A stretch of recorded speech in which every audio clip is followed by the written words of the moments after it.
¿Qué tal? Muy buenas y bienvenidos un día más a Oncología, Cuéntame.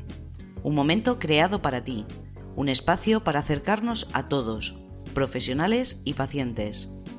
Hoy hablaremos del cáncer de próstata. Le miraremos de frente y le haremos preguntas que nos preocupan a todos. Así hablaremos del screening, del diagnóstico precoz. ¿Por qué? ¿Quién? ¿Cuándo? ¿Y cómo? Comentaremos también el desarrollo tecnológico de los últimos años y el impacto positivo que ha tenido tanto en el diagnóstico como en el tratamiento de esta enfermedad. Y por último, abriremos una ventana para que entre aire fresco, porque la temida palabra metástasis ya no es sinónimo de resignación. Y para todo ello contamos con el privilegio de poder charlar con un especialista en oncología radioterápica que lleva años trabajando e investigando sobre el cáncer de próstata. Él es gallego de nacimiento y afincado en Madrid, donde trabaja en el Hospital Universitario Quirón de Pozuelo y en el Hospital La Luz, también del Grupo Quirón. Además, es profesor colaborador en la Universidad Europea de Madrid y en la Escuela Española de Oncología Radioterápica, y cuenta con numerosos artículos científicos publicados en prestigiosas revistas. Trabajador incansable y excepcional compañero. Hoy damos la bienvenida en Oncología, Cuéntame, al doctor Felipe Couñago.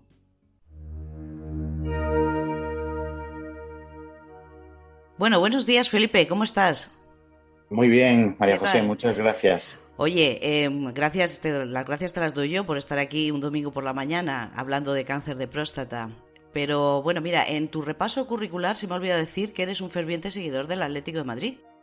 Efectivamente. Y esto tiene su importancia, porque hay que decir a la gente que cuando yo te presenté por primera vez Oncología Cuéntame, tú lo dudaste tan poco, que estabas allí en un estadio de fútbol cuando me has contestado por un audio de WhatsApp. Efectivamente. Porque se oye el jaleo de fondo.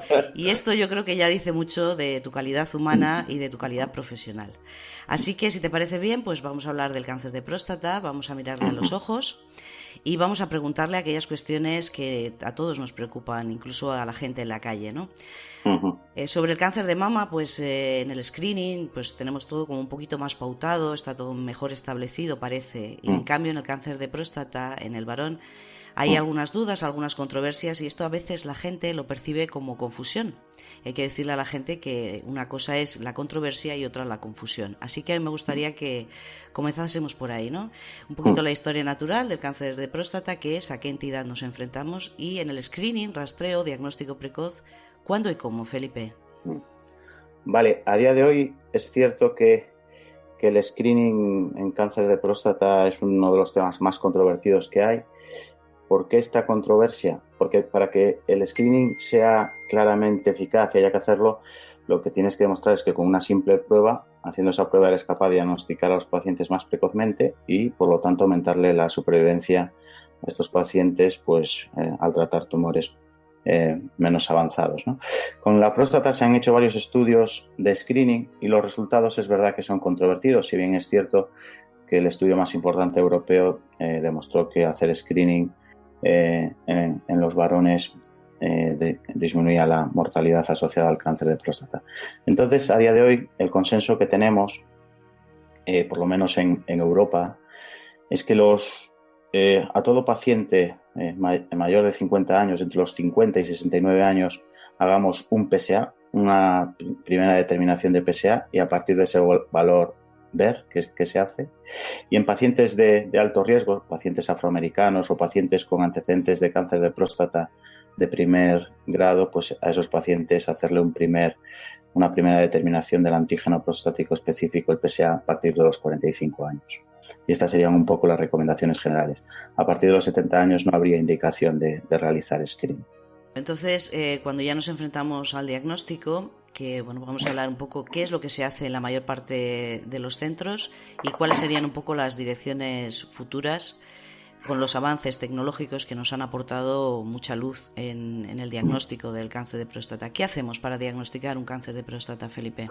Claro, a día de hoy, tradicionalmente, lo que se hacía a los pacientes, se les determina el antígeno prostático específico, del que hablamos de hablar, es una analítica de sangre, y en función de ese valor, tradicionalmente a partir de 4 nanogramos por mililitros, Si el valor está si el PSA está por encima de ese valor, al paciente se le sometía a un tacto rectal y a una ecografía transrectal con biopsia de la próstata a ciegas. Esto era un poco el paradigma de diagnóstico del cáncer de próstata. ¿Esto qué conllevaba? Pues que había muchos pacientes que tenían un PSA persistentemente elevado, pero como no éramos capaces de ver el tumor, porque la ecografía no tiene esa capacidad, se pinchaba, se biopsiaba a ciega a los pacientes y al final no se les diagnosticaba o se les diagnosticaba tarde su cáncer de próstata. A día de hoy, ¿cuál es el cambio de paradigma?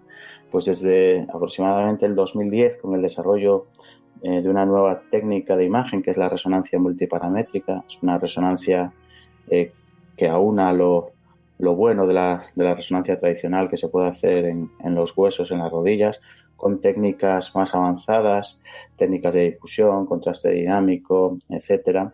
De ahí el nombre de multiparamétrica, que nos permiten ver con claridad el tumor, ¿no? Por lo tanto, a día de hoy hemos llegado a un punto que a los pacientes que tienen un PSA persistentemente elevado y le haces una primera biopsia guiada por ecografía transrectal y esta es negativa, pues la siguiente biopsia ya la debemos hacer guiada por resonancia. Y próximamente es muy probable que el próximo año ya a todos los pacientes y como screening, a todos los pacientes con PSA elevado, esa primera biopsia ya deba ser guiada por resonancia. Entonces este es el primer cambio, que vamos a empezar a biopsiar a los pacientes viendo por fin el tumor y no a ciegas como se hacía hasta ahora con todos los problemas que ello conllevaba. Claro, eso es un gran cambio y un gran avance. Lo que pasa es que también tenemos que decir un poco que cuando la ciencia avanza, no siempre lo hace inmediatamente, es decir, que los cambios se incorporan poco a poco, probando y determinando sus ventajas. En este caso, por ejemplo, creo que la experiencia del radiólogo también tiene un papel fundamental, ¿no?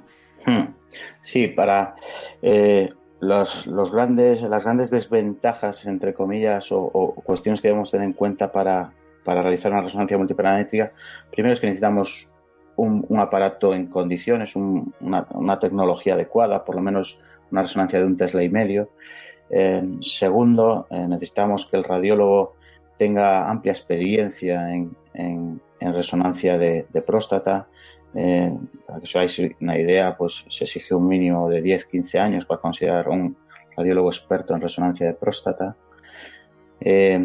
Tercero, necesitamos urólogos entrenados para poder hacer esta biopsia, con lo cual es cierto que encajar todos estos factores no es siempre inmediato y lo que acabas de decir, pues esto va a costar pues que la incorporación a práctica clínica habitual de la biopsia guiada por resonancia pues se vaya haciendo de forma lenta y progresiva.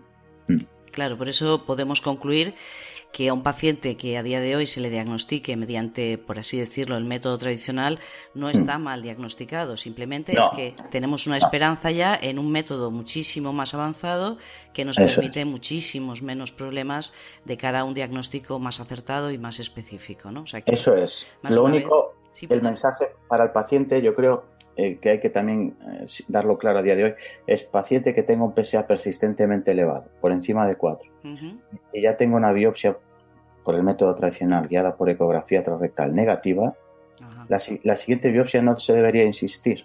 Bien, o sea, habría que buscar el centro donde se realice esa biopsia guiada por resonancia. Sí, eso es una recomendación importante. Así como también otro avance es la biopsia de fusión. Claro, es lo que estamos hablando. Esta biopsia guiada por resonancia, hay 3 grandes métodos para poder hacerlo y uno de estos métodos es lo que es la fusión de la imagen de la resonancia con la imagen de ecografía y que el urólogo en el quirófano, fusionando esas 2 imágenes, pueda guiar su aguja para ir directamente el tumor. Por eso se llama biopsia fusión. Fusionar las imágenes de la resonancia con la ecografía para guiar la biopsia. Claro, todo avances que nos aportan mayor exactitud a la hora de diagnosticar, con muchísima menos incertidumbre y con muchísimas ventajas de cara a las molestias que provoca el paciente y a la dilatación en el tiempo del diagnóstico, que muchas veces es el gran problema que tenemos. Así que futuras direcciones, aviso para navegantes, por favor, resonancias, biopsias y todos a una para hacer el diagnóstico lo antes posible. Y en cuanto al tratamiento, también los avances tecnológicos tienen gran importancia. Primero, yo creo que la primera cuestión es aquella controversia entre tratamiento sí o vigilancia activa. ¿Qué hacemos, Felipe? A día de hoy está clarísimo. Pacientes de bajo riesgo debemos ofrecerles, por lo menos que sepan que existe la opción de vigilarles.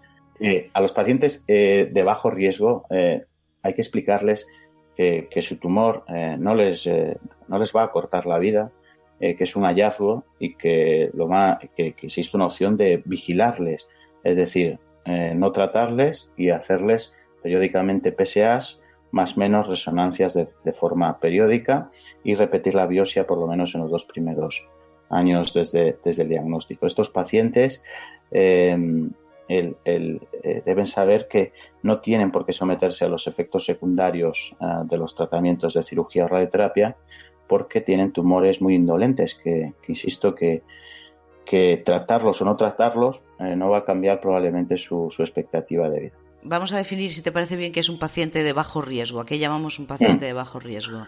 Pacientes de bajo riesgo son aquellos pacientes que tienen tumores de poca capacidad de progresión. ¿Y cuáles son los criterios para definirlos? Son pacientes con valores bajos de PSA, menor de 10 nanogramos por mililitro, tumores con un grado histológico bajo, un Gleason 6, y tumores que están confinados a un lóbulo de la próstata, afectando al menos del 50% del lóbulo de la próstata, o que son un simple hallazgo de una biopsia a ciegas que no, sin más, ¿no? Entonces, esos pacientes, PSA menor de 10, Gleason 6, T1C, T2A, serían los candidatos a realizar vigilancia activa. Algunos pacientes de riesgo intermedio sin factores desfavorables podrían también, hoy en día sabemos que podríamos meterlos en este subgrupo de vigilancia activa, y bueno, esto es un poco el actual paradigma, ¿no?, que tenemos. Y en todo caso someter el caso a la discusión, como siempre, de un comité multidisciplinar con la opinión de urólogos, oncólogos radioterápicos, etcétera, ¿no? Que eso siempre eso siempre se hace. Sí. Y si nos ponemos ya de cara al tratamiento, ya tenemos un paciente con unas características de un tumor relativamente agresivo que tenemos que tratar. Vamos a hablar de la cirugía, de la radioterapia, que aquí también siempre hay un poco de controversia y de despiste, ¿no? Cuando le dicen al paciente, bueno, elija usted, y el paciente dice, ¿y ustedes para qué han estudiado medicina, no? Entonces, vamos a hablar un poquito más específicamente de esto. A ver, ¿qué nos dices, Felipe? Bueno, yo para empezar tengo que declarar mi conflicto de intereses, porque soy oncólogo radioterápico, con lo cual todo lo que vaya a decir... Yo solo entrevisto, ¿eh? Siempre va a estar influenciado por la práctica que hago, ¿no? Claro. Dicho lo cual, trataré de ser lo más objetivo que pueda en este sentido. Yo creo que por lanzar mensajes claves y claros, someterse a una prostatectomía es someterse a los riesgos de cualquier intervención. Tienes que entrar en un quirófano, tiene que haber una sedación, luego puede haber más o menos pérdidas sanguíneas, luego viene un periodo más o menos largo con sonda urinaria, pero a partir de ahí la calidad de vida del paciente en general es buena. ¿A qué te sometes? Sobre todo, sin entrar en los efectos menos frecuentes, lo más habitual cuando uno se somete a la cirugía y que no te sometes cuando tratas con radioterapia, por lo fundamental es la incontinencia urinaria, ¿no? Con cirugía estás más expuesto a la incontinencia urinaria. Si te sometes a radioterapia, ¿a qué estás más expuesto? Te evitas todo lo que supone entrar en un quirófano, el sondaje, etcétera. Te evitas la incontinencia, pero te expones un poco más de toxicidad rectal, a tener rectitis, sobre todo a largo plazo, sangrado a través del recto. Porcentajes muy bajos a día de hoy, pero si comparamos cirugía y radioterapia, estas serían las diferencias. Y por último, el gran caballo de batalla para las dos técnicas es la disfunción eréctil. Quizás un poquito más, es verdad, con cirugía, pero hay que decir que es el gran caballo de batalla que tenemos a día de hoy cuando tratamos a los pacientes de cáncer de próstata, la disfunción eréctil. Tenemos que decir también que la radioterapia de hoy ni mucho menos se parece a la radioterapia de ayer, porque además el tiempo ha pasado muy rápido en esto, ¿no? Entonces las nuevas técnicas de radioterapia permiten mayor precisión, permiten también dosis más altas y por tanto mayor eficacia. Y también es verdad que la cirugía ha avanzado también mucho con las técnicas robóticas, ¿no? El famoso Da Vinci. Sí, claro. Con lo cual estamos ahí, ¿no? Seguimos ahí en los comités decidiendo un paciente estándar para hacer cirugía y un paciente estándar para hacer radioterapia, Felipe. Yo creo que a día de hoy el paciente que padece un cáncer de próstata está de enhorabuena, porque tiene, con todo lo que es padecer un cáncer, pero a día de hoy tiene la opción, recordemos, de tratarse o no tratarse en función del riesgo de su tumor, hacer una cirugía avanzada como la que estabas comentando, por ejemplo, una laparoscopia, un robot Da Vinci, hacer una radioterapia avanzada con IMRT, con IGRT, con arcoterapia, en fin, a día de hoy todo esto y todos estos avances no solo suponen aumento de eficacia, sino reducción de toxicidad, ¿no? Entonces, si hablamos de paradigma de paciente, el urólogo lo que quiere meter en quirófano, lo que quiere operar es lo que tenga menos riesgo quirúrgico, que es el paciente joven y cuyo tumor no se esté saliendo fuera de la próstata, ¿no? Que poder hacer una resección completa. En este sentido, al oncólogo radioterápico, yo personalmente, pues te digo la verdad, yo no tengo paradigma. A mí me da igual que el paciente sea joven, mayor. ¿Por qué? Porque la radioterapia externa, por lo menos, no le condiciona para nada este tipo de cuestiones, ¿no? Entonces, bueno, quizás ahí el factor edad y el factor comorbilidades, etcétera, es más determinante para el cirujano que para el oncólogo radioterápico. Y de cara a un paciente que, bueno, ya se ha tratado, sea con una técnica o sea con otra, o sea con una opción u otra, nos encontramos con que pasado un tiempo aparece una recidiva o aparece una metástasis. ¿Cómo debemos encarar a este paciente? ¿Qué le podemos decir a día de hoy? Bueno, a día de hoy lo que le digo a todos mis pacientes, tranquilidad y calma. Gracias, Felipe, gracias. Claro, tu tumor no para nada va a influir en tu vida, en tu esperanza de vida, y lo que supone una recidiva es que vas a necesitar tratamiento. Pero en ese sentido el paciente hay que transmitirle mucha tranquilidad. Y el tratamiento que se le va a ofrecer depende del tratamiento inicial por el que haya empezado. Si el paciente ha empezado por operándose, el tratamiento de rescate, y siempre en función de a día de hoy hay que hablar también de grandes avances en las pruebas de imagen, no solo con la resonancia multiparamétrica, sino con el PET-TAC con PSMA, que nos permite localizar dónde está el tumor. Pues con esto el tratamiento más habitual es la radioterapia de rescate, y para el paciente que está radiado de entrada, ahí tenemos más opciones de rescate, desde opciones más radicales como la propia cirugía, hasta tratamientos como con láser verde, la crioterapia, la propia braquiterapia o exclusivamente hormonoterapia en función de comorbilidades, edad, etcétera, del paciente. Pero el mensaje, yo creo, global para el que nos esté escuchando es que una recidiva no es sinónimo de muerte, todo lo contrario. Tenemos arsenal terapéutico de sobra para poder tratarla. El paciente debe estar tranquilo, debe acudir a su médico y seguir sus recomendaciones. Y más una vez, tratar un caso personalizado, es decir, como tú bien has dicho, dependiendo de cuál haya sido el tratamiento de inicio y las características particulares del paciente, lo cual es extremadamente importante como mensaje también. Acude a su médico y vamos a tener un comité donde vamos a discutir nuevamente su caso para tomar una opción.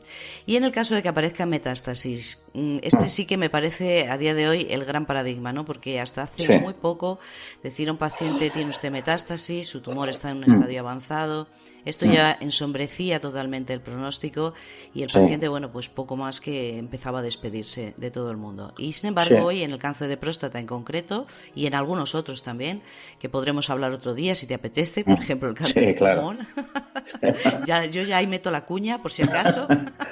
Claro que sí, sin problema. Y bueno, pues hablamos de pacientes oligometastásicos. Vamos a explicar esto, Felipe, porque yo creo que es extremadamente importante. Claro, antes de meterme de lleno en el paciente oligometastásico, solo una reflexión también para el paciente. Cuando yo creo que lo que debe saber que a día de hoy hay un cambio de paradigma en el paciente con cáncer de próstata metastásico. Es cierto que hasta el 2004 aproximadamente no teníamos tratamientos que poder ofrecer, pero a partir del 2010 ha habido una auténtica revolución. De forma muy paralela, curiosamente, a los avances en el melanoma, el carcinoma renal, se han ido desarrollando nuevos fármacos y todos ellos muy útiles en la enfermedad metastásica. Tenemos 2 nuevos tratamientos hormonales muy potentes, abiraterona y enzalutamida, tenemos al radium 223, tenemos una nueva quimioterapia, el cabecitaxel, tenemos inmunoterapia, las vacunas y Poloxel T, todo ello que conlleva un aumento de la esperanza de vida de estos pacientes diseminados, ¿no? Dicho lo cual, el otro gran avance ha llegado prácticamente este año, apenas hace unas semanas, se presentó en el Congreso Americano de San Antonio un estudio donde se evaluaba a los pacientes oligometastásicos tratándolos con terapias dirigidas a las metástasis. ¿Qué es el paciente oligometastásico? El paciente oligometastásico se define como aquel paciente que tiene metástasis, pero en un número y localización limitado. ¿Cuál es ese límite? Lo más aceptado son 5 metástasis, pero es cierto que la mayoría de estudios meten a pacientes con 3 metástasis o menos. Estos pacientes tienen un especial buen pronóstico a largo plazo y lo que se ha visto en los estudios es que si tratamos de forma radical tanto el tumor primario como cada una de las metástasis, bien con radioterapia, bien con cirugía, podemos aumentar la supervivencia de forma sideral, o sea que podemos tener supervivencias a largo plazo muy largas, con lo cual a día de hoy el paciente con cáncer de próstata oligometastásico, la indicación deberá ser tratarle su tumor primario y tratarle cada una de las metástasis. El estudio del que estamos hablando, el estudio COMET, en este caso trató todas las metástasis con radioterapia estereotáxica fraccionada corporal, en las siglas en inglés SBRT, una modalidad muy específica, muy avanzada de radioterapia que trata exclusivamente el punto que está afecto por el tumor, protegiendo todos los órganos de alrededor con dosis altísimas en muy pocas sesiones. Bueno, con esta estrategia, a día de hoy sabemos que estos pacientes, a pesar de ser diseminados, pueden tener supervivencias muy largas. Claro, y yo creo que tendríamos que hacer hincapié que en el caso de la radioterapia esto sí que supone un gran cambio, porque con esta técnica, con la SBRT, tenemos la oportunidad de administrar altas dosis, con una alta conformación y con gran precisión. Y esto significa que hasta hace bien poco esto era un tratamiento, la radioterapia era un tratamiento paliativo en estos casos, ¿no? Y eso hoy ya la radioterapia puede llegar a ser ablativa, por así decirlo, ¿no? Quiero decir, esto no vamos a dejar la metástasis ahí, la radioterapia es capaz de acabar con esa metástasis, ¿verdad? Ese es el gran cambio de paradigma y la gran esperanza. Eso es, y curiosamente han salido los 2 grandes estudios evaluando esta cuestión a la vez, y este año uno presentado en el Congreso Europeo de ESMO, el ensayo Stampede, que demostró que tratando el tumor primario en pacientes oligometastásicos eso aumentaba la supervivencia, tratándolo con radioterapia, y el ensayo COMET en San Antonio, que demostró que tratando con SBRT, con esas altas dosis de radiación muy precisas sobre todas y cada una de las 3, 4, 5 metástasis, pues eso también aumentaba la supervivencia. Con lo cual, a día de hoy tenemos un nuevo paradigma de tratamiento. Como siempre, hablando con realismo y sobre todo con optimismo en el cáncer de próstata, que ha sido realmente alucinante la evolución de todos los tratamientos y de las técnicas de diagnóstico durante estos años.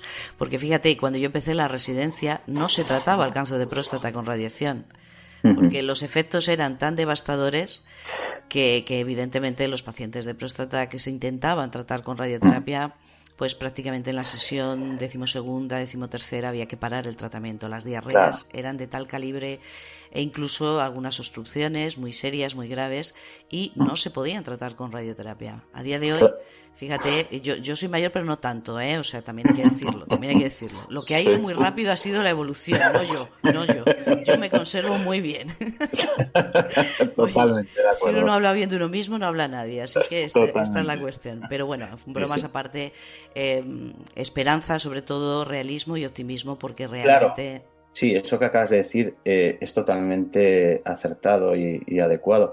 Los avances tecnológicos, sobre todo en radioterapia, los nuevos aceleradores lineales de partículas, las nuevas técnicas, poder controlar el movimiento del órgano, el hacer IMRT, arcoterapia, todo ello que conlleva, pues al final que podamos decir en una sola frase que la calidad de vida del paciente en términos urinarios, rectales, erección, ahí es nuestro caballo de batalla, ya lo comentaba antes, pues que esa calidad de vida urinaria y rectal antes y después del tratamiento sea prácticamente la misma.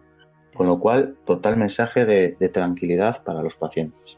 Claro, y bueno, pues aviso para navegantes, ¿no? España necesita aceleradores lineales de última generación. Por Dios, sí. ya. Sí. O sea, hay que decirlo también. Sí. Bueno, pues no sé si quieres añadir algo más, porque yo creo que la información que nos has dado es de extremo valor y te lo agradezco muchísimo. Si quieres añadir algo más, Felipe. Bueno, me gustaría primero recalcar ese mensaje de tranquilidad a los pacientes. Un nuevo diagnóstico de cáncer de próstata, le podemos llamar cáncer sin pelos en la lengua, no es igual a muerte, todo lo contrario. Por todo lo que acabamos de decir, hay soluciones y muy buenas para los pacientes. Una recaída no es igual a muerte y una metástasis no es igual a muerte, por lo tanto, tranquilidad ante todo. Y segundo, agradecerte tu invitación, siempre es un placer poder hablar contigo. La verdad que eres una persona muy especial y por supuesto que puedes contar con mi ayuda siempre que la necesites. Quien te agradece soy yo, que siempre he contado con tu ayuda, y en momentos incluso de muchísimas dudas, cuando yo he trabajado prácticamente sola, has sido siempre un gran compañero con una gran calidad humana y profesional. Así que no te robo más tiempo, Felipe, en este domingo frío de noviembre. Te dejo con tu Atlético de Madrid. ¿No juega hoy o no juega? No, hoy no juega. Hoy toca jugar con el peque. Bueno, pues a jugar con el peque y yo a comer con mi suegro, que es su cumpleaños. Vale, venga. Hasta luego, Felipe. Chao. Hasta luego, un placer. Chao. Un placer. Adiós. Chao, gracias. Y con este ratito de charla distendida, con nuestros ruidos de fondo, con nuestros fallos, porque no somos profesionales del medio, pero sí queremos aportarte luz. Queremos decirte que se puede, que podemos hablar de cáncer con realismo, con optimismo, que tienes opciones, que aquí estamos los profesionales para ayudarte siempre que podamos. De este modo despedimos al doctor Felipe Couñago, haciendo gala de las palabras de Winston Churchill. La actitud es esa pequeña cosa que marca una gran diferencia. Gracias, compañero. Ha sido un placer charlar contigo y aprender contigo siempre. Nos vamos no sin antes recordarte que este es tu espacio y tu momento. Hazme sugerencias a través del formulario de contacto desde la web oncologiacuéntame.com. Temas que te interesen. Yo intentaré complaceros. Lo dicho, este es tu espacio y tu momento. Aprovéchalo. Adelante.